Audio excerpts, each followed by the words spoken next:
Bonjour et bienvenue. Je vous propose donc dans cette vidéo de peindre ces tulipes. Voilà, donc je sais que c'est pas trop de saison, mais je sais que parmi vous, il y a des personnes qui aiment bien peindre des fleurs. Donc voilà, comme c'est simple à faire, on va commencer par apprendre des fleurs en faisant des tulipes. Donc vous avez l'esquisse en téléchargement. Une fois qu'on a dessiné ces tulipes, j'ai mis du liquide de masquage là où il y a du blanc sur la photo, sur les bordures de pétales, de manière à les préserver, parce que je voulais faire un fond. Donc pour le fond, on mouille le papier, on fait donc dans la moitié supérieure du jaune de Naples très clair avec du rose permanent. Et dans la partie inférieure, on va y mettre du violet mauve, c'est-à-dire du bleu de cobalt avec du rose permanent. Et donc la liaison entre le violet et puis la partie supérieure orangée, rose, jaune, se fait par le rose, puisqu'en fait à la jonction, voilà, je rajoute un petit peu plus de rose, tant que je passe du violet au mauve, et en fait ça va se relier avec l'orange ensuite. Voilà, donc là il n'y a rien de particulier, si ce n'est qu'il faut éviter évidemment de mettre du violet sur les fleurs, et d'éviter de trop mettre de la peinture violette sur les feuilles, parce que ça va vous faire un ombrage.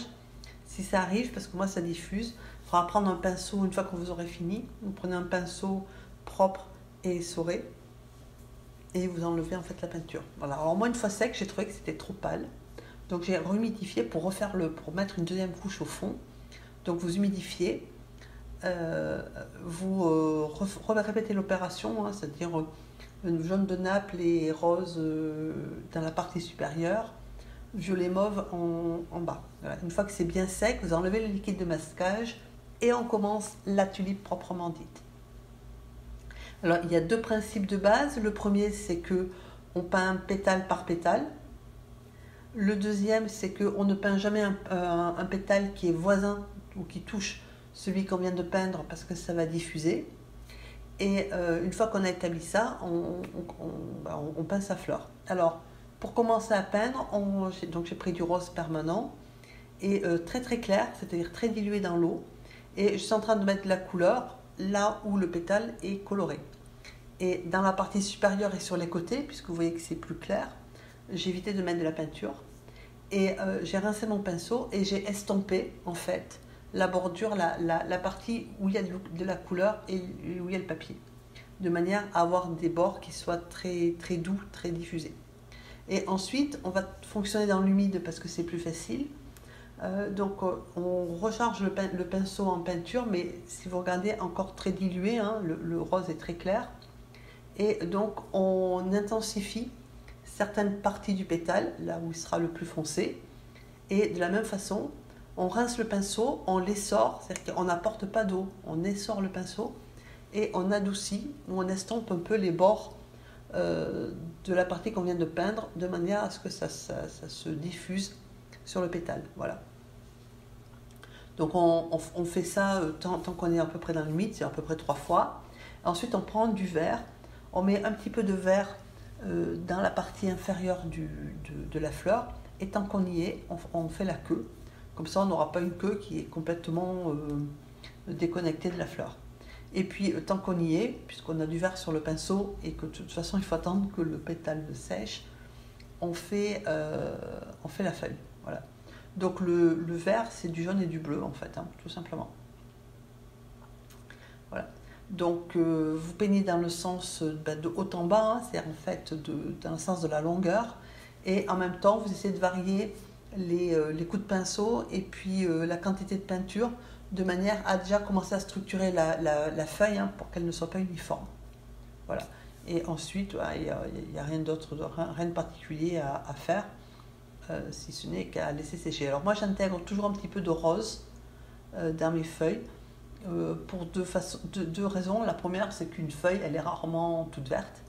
Ça, c'est la première raison. Et la deuxième, c'est que ça permet d'intégrer le rose en fait dans la feuille, dans une partie où normalement il n'y a pas de rose. Voilà. C'est une question d'harmonie visuelle.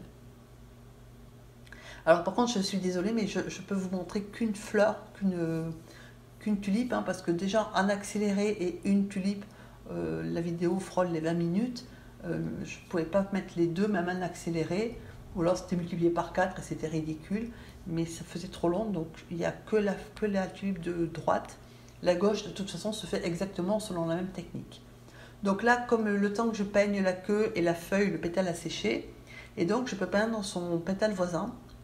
Donc avec la même technique, je mets de la peinture là où le pétale est le plus rose, et j'estampe ensuite, comme je suis en train de faire là, avec le pinceau propre, les contours de manière à ce que ça soit fondu. Voilà. Et je veille à laisser un liseré blanc fin entre les pétales parce que ça vous délimite. Alors déjà, ça va aérer et apporter de la lumière parce que c'est du blanc, mais ensuite, ça vous délimite aussi les pétales. Voilà, donc là, c'est de la même façon, on apporte, comme on a fait tout à l'heure, de la peinture. Et ensuite, on rince son pinceau et on estampe les contours de manière à ce qu'ils ne soient pas trop net. Voilà, puisque le pétale, il est dans les fondus. Ensuite, pendant que ça sèche, on attaque donc l'autre feuille qui ne présente pas de difficulté particulière. Voilà, si ce n'est que il faut que là où je suis en train de peindre là maintenant, le haut de la feuille soit la partie la plus éclairée, donc c'est la partie qui doit être la plus claire. Et d'ailleurs, moi, pour l'éclairer un petit peu mieux, je vais y rajouter carrément du jaune. À un moment donné, vous allez voir, de manière à ce que ça soit plus clair. Voilà, donc là, j'ajoute mon rose que je remélange au vert de manière à intégrer, c'est la même raison que tout à l'heure, hein, le rose en fait à la feuille. Voilà, donc là, la feuille, elle n'est pas de la même couleur puisque le dessous de la feuille est forcément plus foncé. Et j'aurais pu renforcer le contraste. Bon, je ne l'ai pas fait parce que je n'ai pas trouvé, enfin voilà, ça me plaisait comme ça. Mais voilà, donc là, je rajoute du jaune de manière à éclaircir en fait la partie supérieure, à la rendre plus lumineuse puisque c'est elle qui reçoit le plus de lumière. Alors, si vous voulez vraiment des contrastes très forts au niveau des feuilles, il faut attendre que ça sèche. Parce que là, si on renforce la feuille, la couleur de la partie inférieure de la feuille, ça va se diffuser dans la partie où on vient de mettre du jaune. Donc voilà, donc il faut attendre que ça sèche.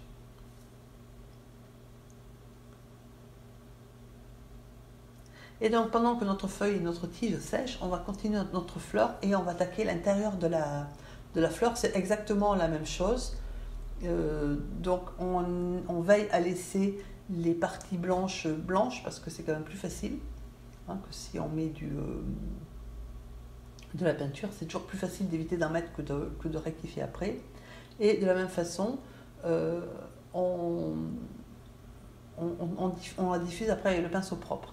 Alors à certains moments, moi je dis que la fleur elle est rose, mais en fait c'est impropre, elle est plus mauve en fait que rose, c'est-à-dire que dedans il y a du bleu.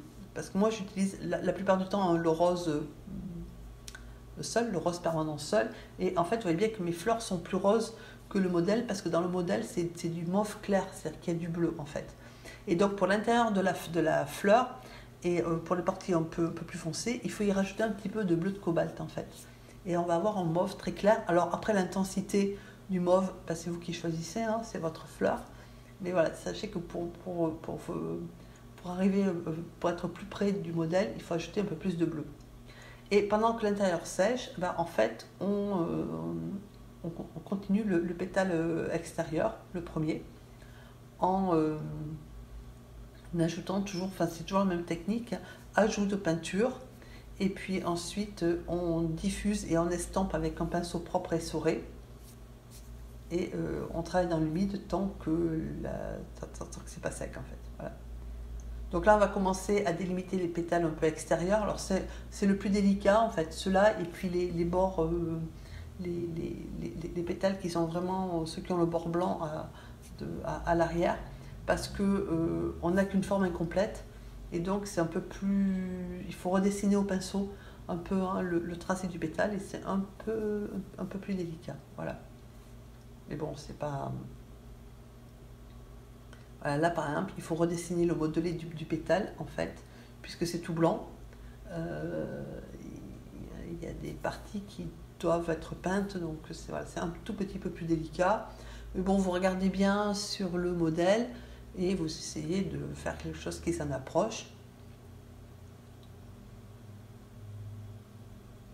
Alors par contre, remarquez que là, même si c'est délicat, j'ai conservé quand même mon pinceau numéro 8, enfin, qui est un pinceau assez épais, parce que en fait, avec un pinceau assez gros, on arrive à faire des détails, ça c'est la première raison. Et la deuxième, c'est que si vous prenez un pinceau trop fin, il va vous faire des traits fins. Du coup, pour estomper tout ça, c'est pas l'idéal. Voilà, pour ça que j'ai gardé mon pinceau. Alors par contre, comme sur le pétale que je suis en train de faire, vous voyez bien qu'il y a une partie qui est claire avec une ligne, enfin deux zones blanches. Même si on va faire du retrait de peinture après, c'est quand même judicieux d'éviter d'y mettre de la peinture, trop de peinture dessus en fait. Voilà. Ce sera plus facile à retirer après. Et donc là, on continue en fait à faire les contrastes et donc à ajouter de la peinture, un peu chaque fois un petit peu plus foncé, et en estompant bien. Là, ce que je suis en train de faire, je suis en train d'estomper avec le pinceau propre, de manière à ce qu'on ne voit pas en fait la limite entre l'ajout de peinture et la partie qui n'a pas eu. Voilà.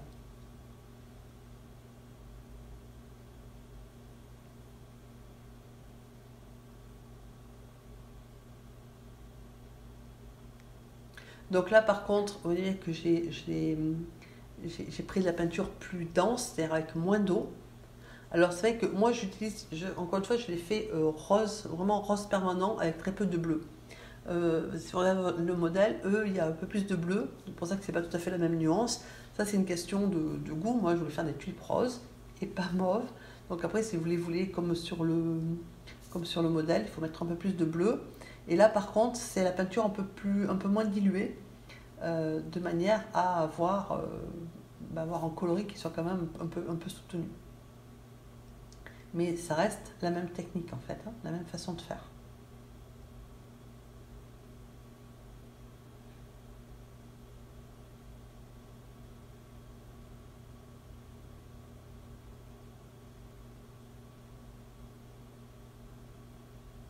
Alors par contre, nous on est, enfin, si vous n'avez pas fait de fond, vous êtes dans le même cas.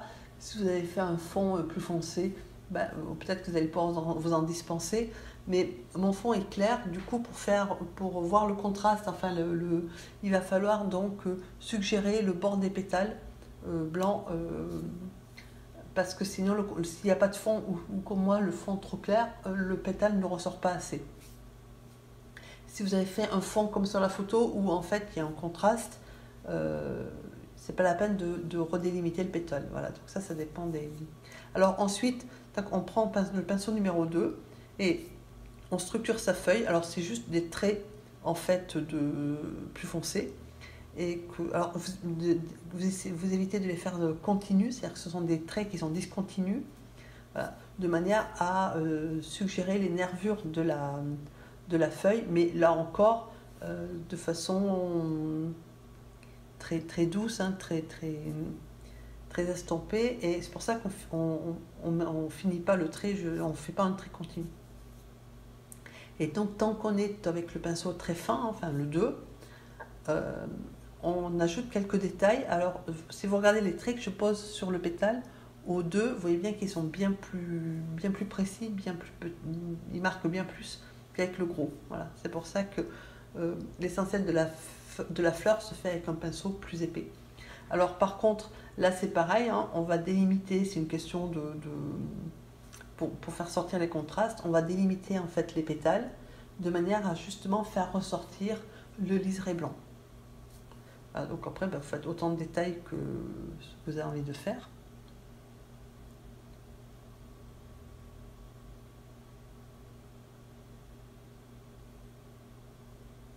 Et par contre là, je me suis aperçue en fait que tout à l'heure j'ai mis de la peinture qui est un peu trop dense. Donc on fait ce qu'on appelle un retrait, c'est-à-dire que vous humidifiez un pinceau propre, vous humidifiez votre zone, et ensuite vous posez un essuie-tout propre et vous appuyez dessus. Alors surtout vous frottez pas, parce que si vous frottez, vous allez déplacer la peinture. Là, vous appuyez simplement de manière à ce que l'essuie-tout absorbe l'eau, bien sûr, et un peu de peinture avec.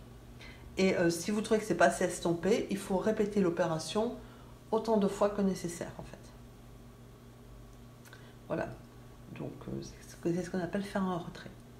Voilà, donc après vous continuez, enfin, vous allez dans le détail aussi loin que ce que vous avez envie d'aller. Après à un moment donné il va falloir arrêter parce que enfin, au bout d'un moment on peut superposer plusieurs couches de peinture, mais il y a un moment où en fait, ça détériore plus l'aquarelle qu'autre chose. Voilà, parce que la couleur, à force d'être travaillée, elle est moins jolie. Donc à vous de voir quand vous allez arrêter. Là, c'est peut-être le moment un petit peu délicat où il faut redessiner les pétales en fait. Et c'est des pétales qu'on n'a que partiellement, puisque en fait, on dessine que la pointe qui est tournée vers nous. Donc c'est peut-être un peu plus... Ça demande d'observer peut-être un peu plus. Mais voilà, c'est pas...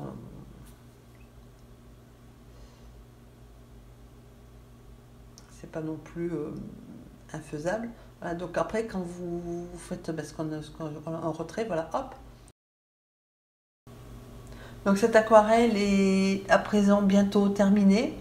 N'hésitez pas à échanger, à poser des questions ou à suggérer des sujets que vous voulez voir abordés dans les commentaires. De la même façon, il y a un groupe Facebook qui est à votre disposition, qui est fermé, puisque en fait, de manière à ce que vous puissiez poster vos questions, vos aquarelles, s'il y a une partie où vous n'arrivez pas, c'est mieux de le montrer. Et donc, il est fermé pour qu'on puisse échanger en toute tranquillité, pour éviter les trolls et les gens de passage qui font peut-être des commentaires pas forcément constructifs. Voilà. Donc, je vous remercie d'avoir regardé cette vidéo et j'espère que vous aurez autant de plaisir que moi à la faire. Et je vous dis à bientôt.